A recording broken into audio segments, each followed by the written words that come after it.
बाप्पाला नमस्कार करून आणि माझा बळजबरीने बोट पकडून सखी मला कुठे घेऊन चालली आहे हे तुम्हाला पुढे कळेलच.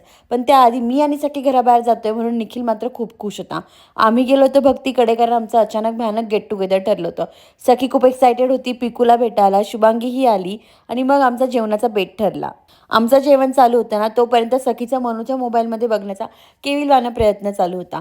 भक्तीचा बर्थडे होता म्हणून केक मागवला आणि छान असं सेलिब्रेशन केलं. आमच्यापेक्षा ना आमच्या लेकरांनी खूप मजा मस्ती केली. छान आईस्क्रीम पार्टी पण केली आणि यात ना सखी, मनू, युग आणि पियाची सगळ्यात जास्त मजा मस्ती झाली. एवढं करूनही त्यांचं पोट भरणार म्हणून त्यांनी भक्तीकडनं पुन्हा चिवडासुद्धा मागून घेतला. आम्ही जी काही शॉपिंग केली होती ना तुळशीबागेतनं ती पल्लवीला आणि शुभांगीला दाखवली. पल्लवी लांब राहते म्हणून ती 5-5:30च्या आसपासच गेली. त्यानंतर 8 वाजता निखिलही आम्हाला घ्यायला आला. आम्ही सगळ्यात आधी शुभांगीला ड्रॉप केलं तर सखीला असं झालं होतं की युग कुठे चाललाय म्हणून. युगलाही आम्ही टाटा केला आणि सखी तिथेच झोपी गेली. असा संपला आमचा आजचा दिवस. बाय.